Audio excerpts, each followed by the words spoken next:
सर्वव्यापक परमात्मा। जिस तरह निद्रा के पश्चात पूर्व दिन के इंद्रिय दूसरे दिन प्राप्त होते हैं, इनको दैनिक पुनर्जन्म कहते हैं, उसी तरह महानिद्रा मृत्यु के पश्चात पुनर्जन्म में भी पूर्ववत ही सब इंद्रियां शक्तियां पुनः प्राप्त होती हैं। अग्निदेव सब मर्त्यों में रहता है। अग्निर्यर्थ को भुवन प्रविष्टो रूपम रूपम प्रतिरूपो बहुव, प्रत्येक वस्तु में तदाकार होकर रहता है। यही विविध व्रतों का पालन करने वाला उत्साह देता है, जिससे मनुष्य विविध कर्म करते हैं। इसलिए अपने अंदर विद्यमान इस आग्नेय शक्ति को जानना योग्य है। सोम कलावान है। कला वृद्धि अर्थात हुनर की वृद्धि से वह सब प्रकार का धन देता है। जहाँ कला होती है वह धन पहुँचता है। सविता देव सबका उत्पादक है। उसकी उत्पत्ति के साथ सब धन प्रत्येक के पास रखा ही है। उस जन्म प्राप्त शक्ति की वृद्धि करके अनन्याय धन प्राप्त करने होते हैं। हर एक मनुष्य यह बात जाने और अपना कर्तव्य करके इष्ट धनों की प्राप्ति करें। शुक्र नाम वीर्य का है। यही शरीर का आधार तत्व है। इसलिए कहा है कि यह शरीर शुक्र का ही शरीर है। यह शुक्र तेज है, अर्थात तेज देने और बढ़ाने वाला है।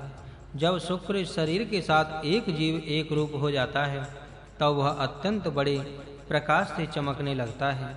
उस समय यह बड़ा तेज पुंज दिखता है। इसलिए मनुष्य को उचित है कि वह अपने शरीर में शुक्र को सुस्थिर करे और तेजस्वी बने।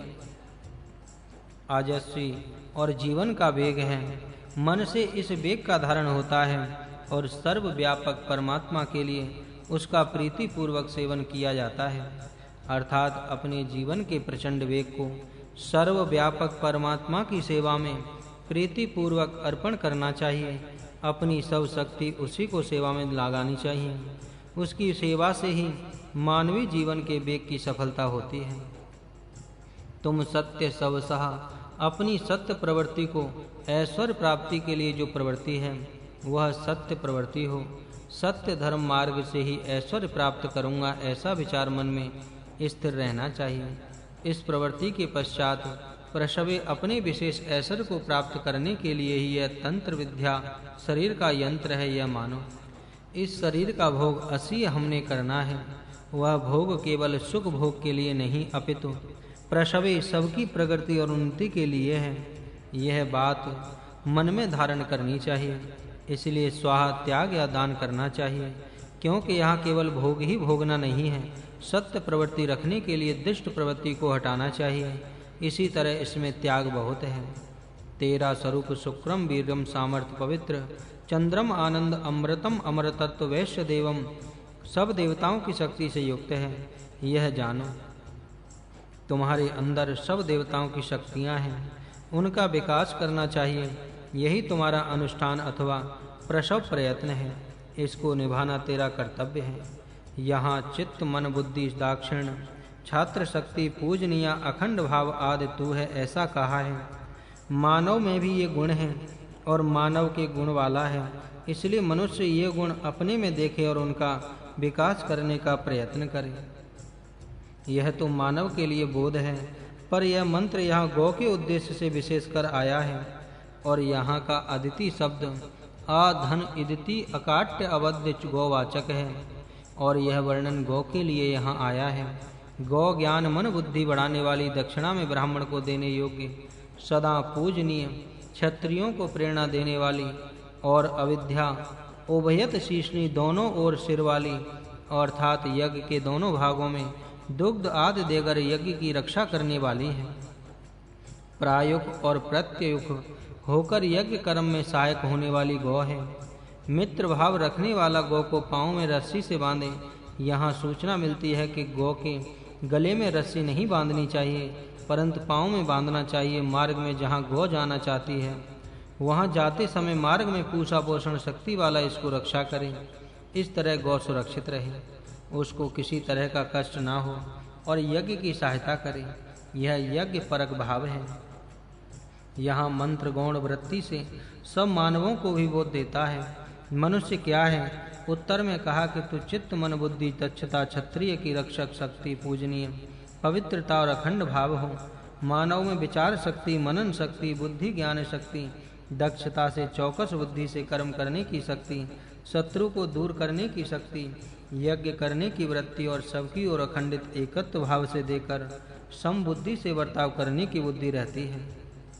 हर एक मनुष्य अपने अंदर ये शक्तियां देखें और उनका उपयोग जानकर इसका विकास करने का यत्न करे। आगे बढ़ने और पीछे हटने में भी मनुष्य अपनी बुद्धि लगाता रहे। इन दो सिर पूर्व की ओर और पश्चिम की ओर जाने में यह बुद्धि सहायक होती है। शत्रु पर हमला करने अथवा समय समय पर पीछे हटने में यह बुद्धि इस मानव के काम में आती है। इस गौ को मित्र बंधन में रखें, अर्थात जो इसका सच्चा मित्र है वही इसकी गति करने वाले पांव में बंधन डालकर इसकी गति को रोके। जो मित्र होगा यही ठीक तरह इसकी उन्नति में रुकावट ना हो ऐसी दृष्टि से इसकी गति को रोक सकता है। मित्र का बंधन कष्टदायक नहीं होता। यदि शत्रु इसको प्रतिबंध करेगा तो वह द्विगुणित वेग से अधिक दौड़ेगा।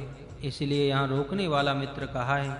मनुष्य अपने मित्रों में ऐसे मित्र रखे कि जो समय समय पर इसको अयोग्य मार्ग में जाने से रोकें। पूवा की इसकी रक्षा मार्ग पर चलने समय पूषा वह जो पोषण करता है, पुष्टि देता है, वह इसको मार्ग में रक्षा करता हुआ आगे ले जावे और पोषण में बाधा न डालकर इसकी रक्षा करता हुआ इसकी प्रगति होने में सहायक हो। इस तरह गौण वृत्ति से इस मंत्र का अर्थ मानव की उन्नति में किस तरह बोध करता है, इसका विचार पाठक करें और बोध प्राप्त करें। गौवाचक अर्थ पहले दिया ही है। माता पिता भाई और मित्र तेरे कार्य में प्रतिकूल ना हो। सोम लाने के लिए तू जा, इंद्र को देने के लिए तू सोम यहाँ ले आ। सोम प्राप्त करने पर उस सोम को अपनी पीठ पर रखकर तू यहाँ आ और रुद्र तुझे वापस आने में सहायता दे में, अर्थात शत्रु से तेरी रक्षा करके तुझे यहाँ तक सुरक्षित ले आवे। गौण वृत्ति से यही मंत्र मानव के लिए बोध देता है। तेरे माता पिता भाई और मित्र तेरे शुभ यज्ञ कर्म में सहायक हों। इंद्र को अर्पण करने के लिए तू जो हविरण्य लाता है वह सीधे मार्ग से प्राप्त कर और उसको लेकर यहाँ वापस आ। जाते और आते समय सूर्य महावीर तेरी रक्षा मार्ग में करें। इस तरह अर्थ जानकर बोध प्राप्त करना उचित है। वसु 8 हैं। अग्नि, पृथ्वी, वायु, अंतरिक्ष, सूर्य, ध्रुव, चंद्र, नक्षत्र 8 वसु हैं। रुद्र 11 हैं जो 10 प्राण 11 में मन लगाकर रुद्र है। आदित्य 12 हैं। 12 मास के काल विभाग 12 आदित्य हैं। ये सब देवगण सब मानवों को तथा सब विश्व को चलाते हैं। मानव में वसु शक्ति, रुद्र शक्ति और आदित्य शक्ति अंश रूप से विद्यमान है। विश्व में जितनी देवताएं हैं उन सब के अंश मानव में हैं और उन सब अंशों से ही यह शरीर बना है।